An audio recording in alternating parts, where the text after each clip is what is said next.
하나님의 말씀을 보겠습니다. 사도행전 1장 8절 말씀. 사도행전 1장 8절 말씀을 우리 다 같이 한 목소리로 합독하시겠습니다. 오직 성령이 너희에게 임하시면 너희가 권능을 받고 예루살렘과 온 유대와 사마리아와 땅끝까지 이르러 내 증인이 되리라 하시니라. 아멘.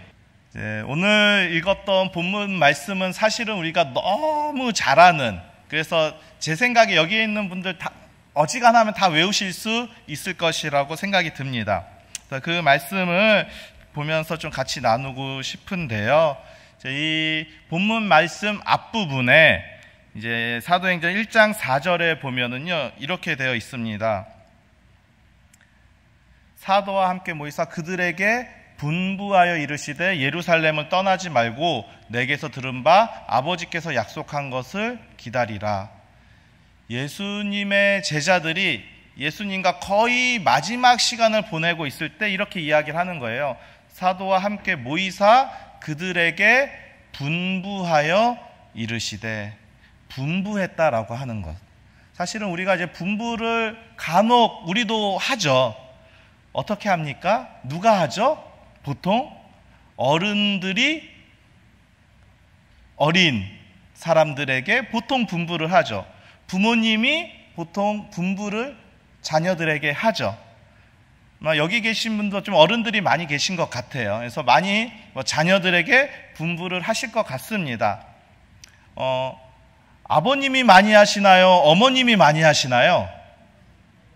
네, 각 집마다 다르긴 하겠지만 저희 집 같은 경우는 저보다 저희 아내가 더 많이 하는 것 같아요. 네. 그래가지고 분부할 때는 다 이렇게 생각하면서 이야기를 하죠. 하나부터 열까지 다 너를 위해 하는 말이야. 그렇지만 받는 사람들은 그 말이 한 마디가 두 마디 되고 두 마디가 세 마디 되면서 길어지면서 점점 표정이 일그러지기 시작하죠. 더 이상 분부가 아닌 것 같아요. 하지만 그 어떠한 타이밍에 이 분부를 하느냐는 너무 중요한 것 같아요. 예수님이 예수님과의 제자들과 마지막의 시간에 이렇게 말한 것이에요. 분부하여 이르시되.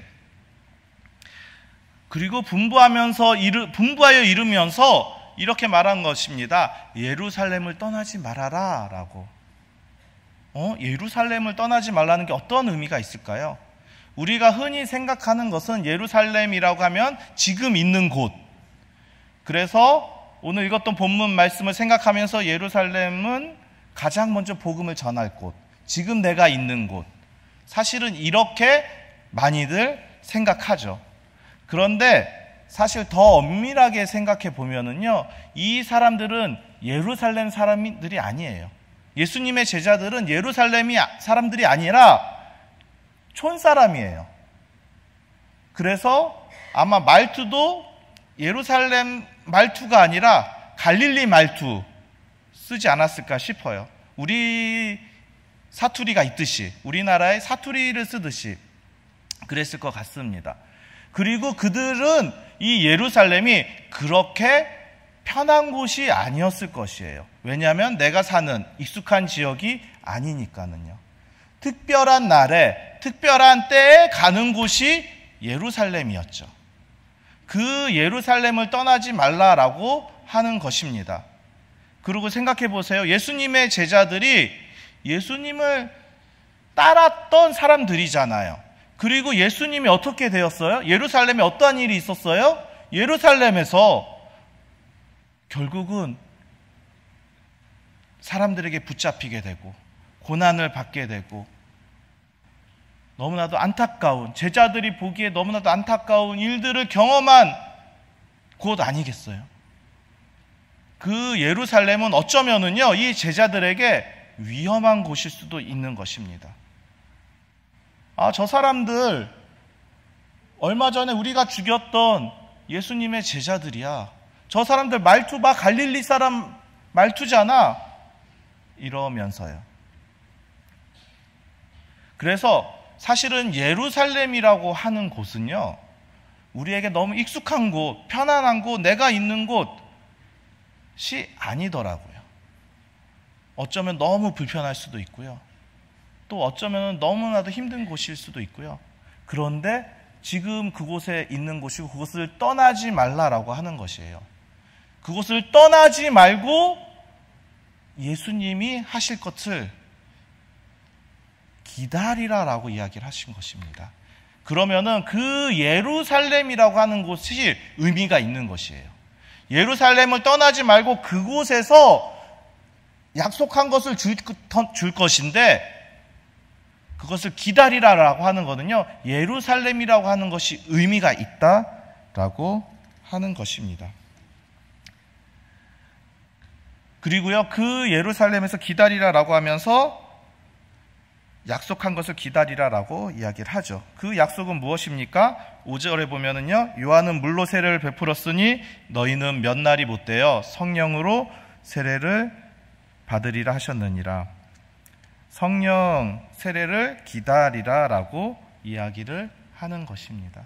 예수님께서 예수님의 제자들에게 이제 마지막 순간에 너희 여기를 떠나지 말고 예루살렘을 떠나지 말고 내가 약속한 것을 줄 테니까 기다려라고 이야기를 하는 것이지요.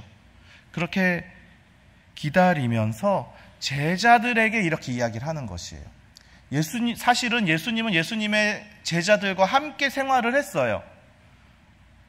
그래서 저는 이렇게 생각합니다. 이 세상에 가장 뛰어난 제자 훈련은 누가 한 제자 훈련일까?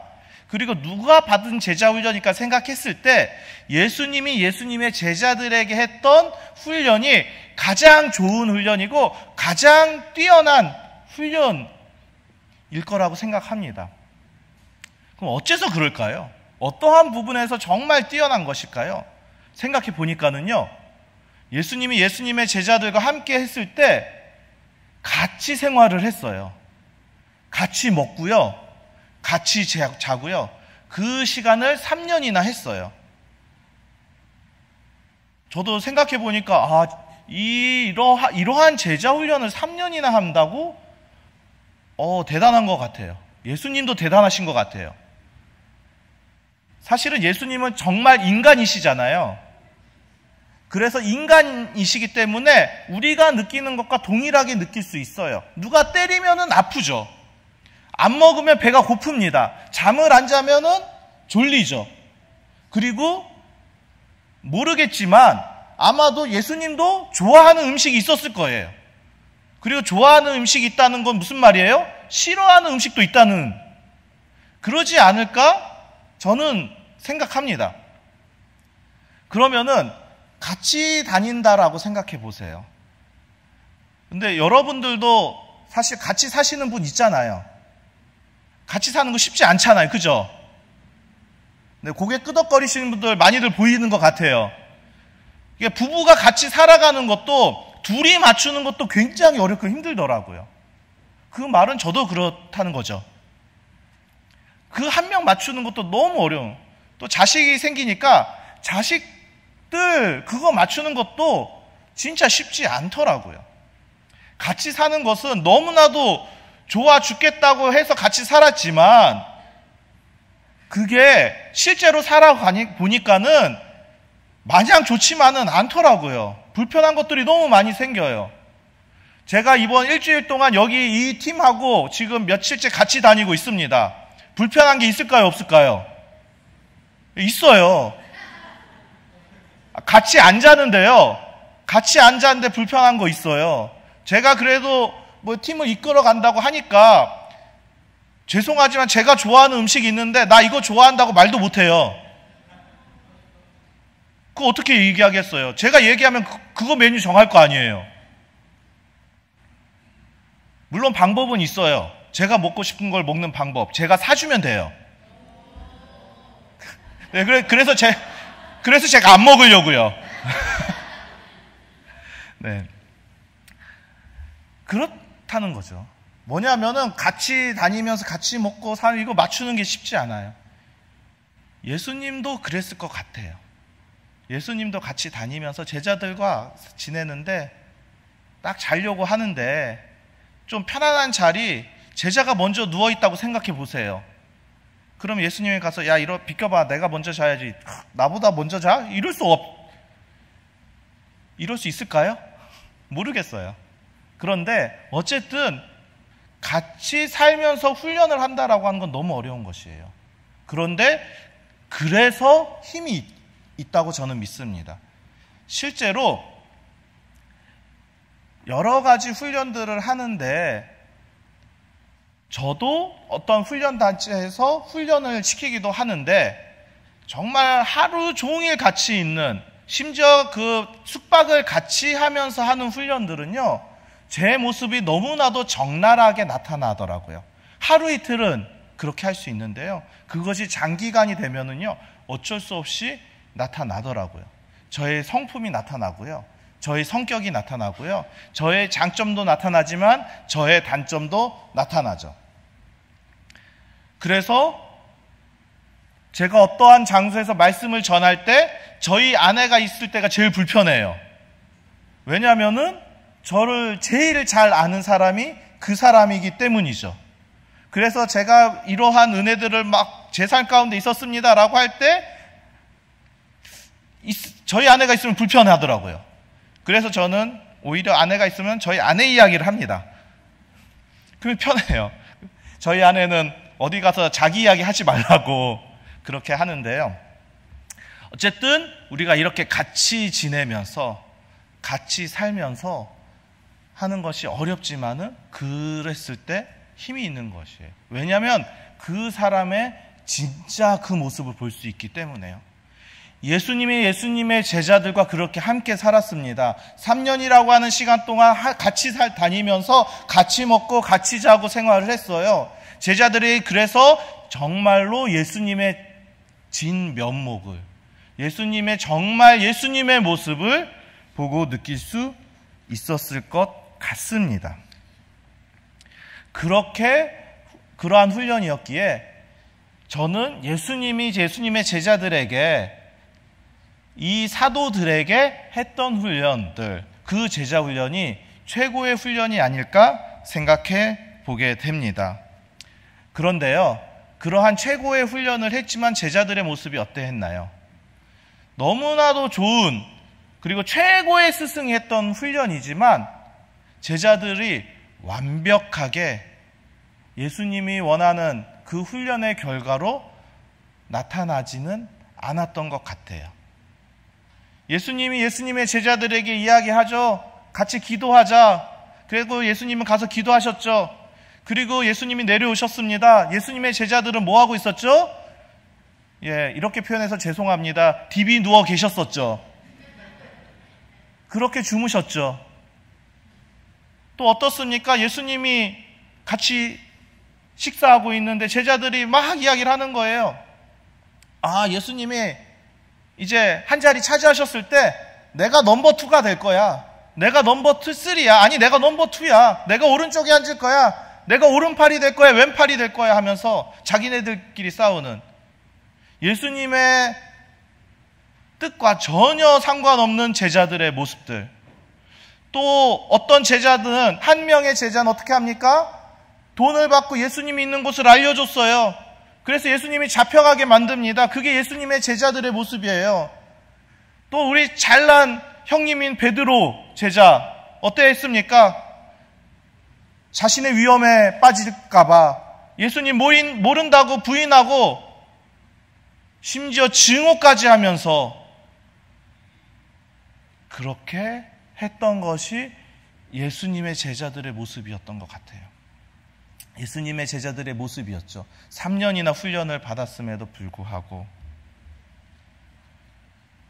예수님의 너무나도 훌륭한 훈련을 받았지만 제자들이 완벽하게 모습이 변하지 않았어요. 물론 제자들의 변화된 부분들이 있었을 것입니다. 그렇지만 완벽하지 않아요. 그러면서 저는 깨닫게 됩니다. 그 어떤 좋은 훈련을 받더라도요, 어느 순간까지 변화됨이 있을 수는 있지만 결국은 우리의 연약함이 언젠간 결국 나타나게 된다고요. 그러면 어떻게 이 훈련이 완성이 될 수 있을까라고 볼 때 오늘 읽었던 사도행전 1장 8절의 말씀에서 우리가 알 수 있는 것 같아요. 1장 8절에 이렇게 이야기를 합니다. 오직 성령이 너희에게 임하시면 너희가 권능을 받고라고 이렇게 나와 있죠. 성령이 임하면 너희가 권능을 받는다라고 합니다. 그러니까 그 이전까지 좋은 훈련을 받았지만 내 힘으로는 여전히 연약한 자인 거예요. 좋은 훈련을 받았지만 내 힘으로는 그 훈련에 이어서 계속해서 그대로 살아갈 수 있는 힘이 부족하다는 것이에요. 내 힘으로는 안 된다는 것이에요. 누구의 힘으로요? 성령의 힘으로요. 성령이 임했을 때 성령의 힘으로 살아갈 수 있다는 것이에요. 여러분, 여기 있는 이 훈련 받으시는 지금 이 자리에는 7명이 앉아 계십니다. 자신의 삶의 6개월을 떼서 자기 돈 내서 이 훈련을 받고 있어요. 그런데요, 저도 먼저 이 훈련을 받은 사람이지만 훈련 받는다고 되는 게 아니더라고요. 결국은 저의 삶 가운데 돌아가게 되더라고요. 유통기간은 있는 것 같지만 그렇다면 어떻게 진짜 변화가 될까요? 오늘 읽었던 말씀처럼 예수님께서 예수님의 제자들에게 마지막에 남겼던 말씀과 같이 오직 성령이 임해야 되는 거죠. 그래서 성령이 임한 것을 통해서 어떻게 해야 돼요? 권능을 받는 것이에요. 그 권능을 받는다는 무슨 말이에요? 이제는 내 힘으로 하는 것이 아니라 성령의 힘으로 살아간다는 것이에요. 그래서 성령의 힘으로 살아갈 때 어떻게 된다고요? 진정한 변화를 경험할 수 있게 된다는 것입니다. 그래서 결국은 우리는 우리의 힘으로 살아간다라고 했을 때 결국 한계에 부딪히게 될 것입니다. 그리고 그 권능을 받은 사람들이 이제 어떻게 되냐면요, 예루살렘과 온 유대와 사마리아와 땅끝까지 이르러 무엇이 된다고요? 증인이 된다라고 이야기를 합니다. 그러면 여기서 결론이 나오는 것 같아요. 예수님께서 예수님의 제자들에게 마지막으로 했던 말인 것이에요. 성령을 기다려. 그럼 성령이 주실 것이야. 그 성령을 경험하면 어떻게 돼요? 권능을 받고 그 힘으로 살아갈 수 있을 것이야. 그리고 그 힘으로 살아가면서 결국은 무슨 삶을 산다고요? 증인의 삶을 산다는 것이에요. 증인은 뭐 하는 사람인가요? 증인은 사실은 법정에서 많이 나오죠. 내가 본 것을 그대로 증거하는 사람이 증인이죠. 더하지도 않고 빼지도 않고 그대로 경험한 것을 같이 나누고 그것을 이야기하는 것이 증인입니다. 예수님의 제자들이 증인이 된다는 건 뭐예요? 내가 만났던 예수님, 나와 함께 했던 예수님, 그 함께 하면서 만나서 경험했던 일들, 그 사건들, 예수님이 행하셨던 것들, 그것을 더하는 것도 아니고 빼는 것도 아니고 그대로 증거하는 것이 증인된 삶인 것이죠. 결국은 제자의 삶이 무엇을 하는 삶인가요? 증인된 삶을 사는 것이에요. 증거하는 삶인 것이에요. 그래서 우리가 이때 살아가면서 다들 우리가 제자가 되고 예수님의 제자가 되어야 된다고 사실 이 자리에 계신 분들 말은 하고 또 듣기도 했을 것입니다. 그리고 나름의 훈련들도 받으셨을 것 같아요. 그리고 나름의 결단을 가지고 살아가기도 했을 것입니다. 또 특별히 자신의 삶의 일정 부분을 떼어서 자기 돈 내서 이렇게 훈련받는 사람들도 있고요. 그 시간들을 통해서 주님을 좀 더 알아가게 되고, 그리고 결국은 그 삶의 목적이 증인으로서 살아가기 위해서 결정한 사람들도 있습니다.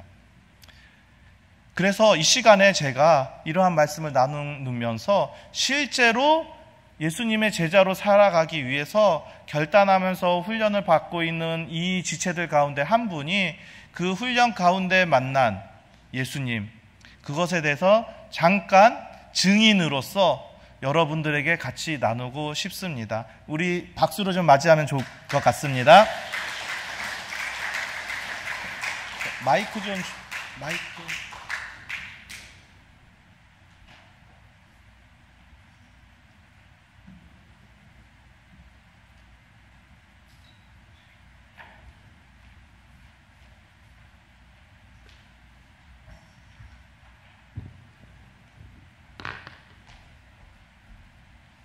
안녕하세요.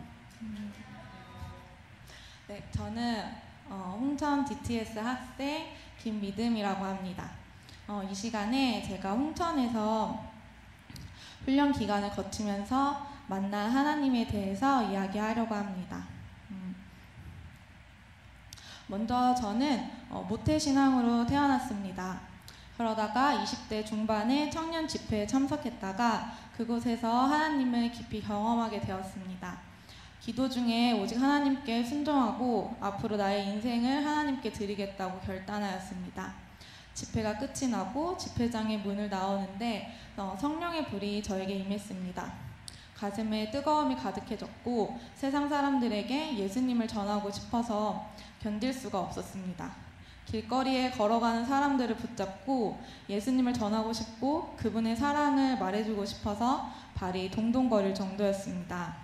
그날부터 제 삶의 중심은 하나님께 있었습니다. 내가 무엇으로 주님을 섬길 수 있을까 고민하며 기도하다가 기독교 NGO에 입사했습니다. 그곳에서 일하다가 남편을 만나 결혼을 했습니다. 그리고 예쁜 2딸을 낳게 되었습니다. 엄마가 되면서 아이들이 주는 기쁨도 컸지만 저도 모르는 사이에 하나님과의 친밀감을 조금씩 놓치게 되었습니다. 말씀과 기도의 자리를 지키지 못하는 일들이 많아졌습니다. 하루에 성경을 펴보지 못하는 날도 많이 있었고요. 피곤함과 귀찮음을 핑계로 말씀 보고 기도하는 시간을 뒤로 미뤘습니다. 예수님을 전하고 싶어서 불탔던 마음은 생활의 익숙함과 편안함 뒤로 사라졌습니다. 믿지 않는 친구들이나 지인들에게 복음을 전함으로 그들과 불편한 사이가 될까 염려하고 그들과 좋은 관계를 깨고 싶지 않은 마음만 더 굳어져 갔습니다. 그렇다고 제 마음이 그런 생활에 편안했던 건 아닙니다. 하나님을 향한 갈급한 마음들이 생겼습니다. 이런 모습으로 하나님 앞에 살고 싶지 않은 마음도 있었습니다. 하나님이 누구신지 더 알고 싶었습니다. 이런 일을 남편과 계속 이야기했고 먼저 청년 때 DTS를 받은 제 남편이 저에게 이 훈련을 권유했습니다. 그래서 오랜 기간을 기도한 끝에 훈련을 받기로 결정했습니다. 그렇게 저희 가족은 6살 첫째와 11개월 둘째를 데리고 강원도 홍천에서 DTS 훈련을 받았습니다. DTS의 하루는 아침 5시 50분부터 시작됩니다. 아침 일찍이 일어나 묵상과 예배, 중보기도, 강의 듣기, 개인기도 하기 등을 매일같이 했습니다. 제가 원하는 만큼 하루하루 양쪽으로 하나님 앞에 머무는 시간이 많았습니다. 너무 좋았습니다. 그런데 말씀을 보면 볼수록 예배를 드리면 드릴수록 기도하면 기도할수록 채워짐이 아니라 하나님을 향한 갈망이 더 생겼습니다. 하나님을 더 알고 싶어졌고요. 더 경험하고 싶고 그분의 거룩하시고 아름다우신 임재 앞에 더 머물고 싶어졌습니다. 하나님의 마음을 더 알고 싶어졌습니다. 이 마음을 하나님께 고백했습니다. 그럼 하나님은 저를 격려하시면서 늘 말씀하셨습니다. 잘하고 있다. 계속해서 나를 구하고 찾으렴. 지금처럼 늘 내 앞에 머무르렴. 그래서 저는 제가 할 수 있는 최선을 다해서 하나님 앞에 있으려고 노력했습니다. 첫째가 유치원에 가고 하원할 때까지, 둘째를 양육하던 아빠에게 숙소로 복귀하겠다고 약속한 시간 전까지 저에게 주어진 시간 안에 최대한 하나님께만 온전히 집중하려고 했습니다. 저희가 훈련 기간 동안에 매일 요한복음 말씀을 묵상했는데요. 그때 저에게 이해가 되지 않는 말씀이 있었습니다. 바로 요한복음 19장이 나오는데요. 예수님께서 자기의 십자가를 지고 골고다에 가십니다. 예수님께서 십자가를 짊어지고 가실 때 저는 그 마음이 너무나 무겁게 느껴졌어요. 하나님의 크신 뜻을 알기에 순종하지만 발걸음은 참 무겁지 않았을까? 늘 애통한 심정으로 저는 그 말씀을 묵상했습니다. 그런데 그날 아침 묵상 중에 하나님께서 저에게 말씀하셨습니다. 믿음아, 내가 너를 위해 십자가를 짊어지고 가는 것이 너무나 기뻤어. 내가 너를 만나기 위해서 이 십자가 얼마든지 기꺼이 지고 갈 수 있었어. 나는 기쁘고 너무 기뻤어. 주님의 말씀에 참 감사했고 저에게 말로 표현할 수 없는 깊은 은혜가 있었습니다. 예수님의 그 십자가가 저에게 새로운 의미로 또 다가왔습니다. 저는 주님께 다시 물었습니다. 주님, 그럼 저는 이제 무엇을 해야 할까요? 어떻게 하면 좋죠? 그때 저에게 그저 나에게 더 가까이 다가오렴, 나를 의지해라고 말씀하십니다. 저는 20대에 주님을 만났을 때처럼 내가 무엇인가 일을 해야 하는 줄 알았습니다. 그런데 주님은 그저 주님을 의지하라고 하십니다. 성령님을 의지하라고 하십니다. 제가 요한복음 말씀을 깨닫게 된 것도 성령님의 도우심이었고 마음에 다해 하나님을 볼 수 있게 하시는 이도 성령님의 도우심이었습니다. 성령님께서 내 안에 계셔서 깨닫게 하시고 생각나게 하시고 진리 가운데로 인도하시는구나.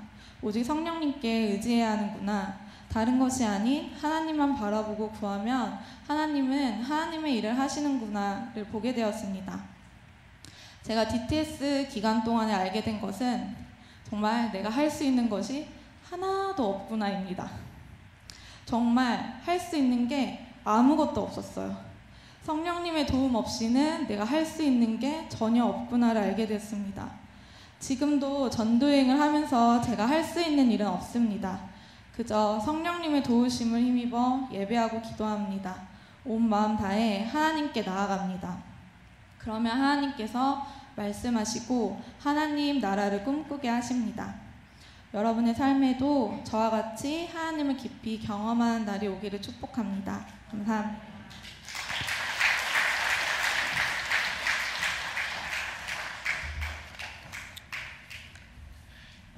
이 자리에 있는 우리 모두가 다 예수님의 제자가 되어야 되겠죠.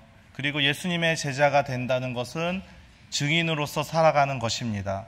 그리고 증인이라고 하는 것은 내 힘으로 하는 것이 아니라 성령의 힘으로 살아가는 것이고요.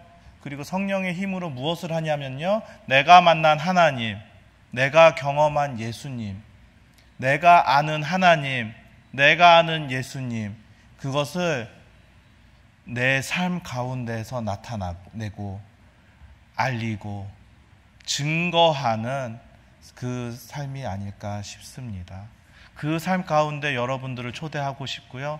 그 삶 가운데 또 저도 그렇게 살려고 애쓰지만 때로는 안 될 때도 있고 그렇지만 그렇게 살아가려고 합니다. 우리가 다 함께 우리가 있는 그 삶 가운데에서 그 터전 가운데서 증인으로서 살아가길 소망합니다.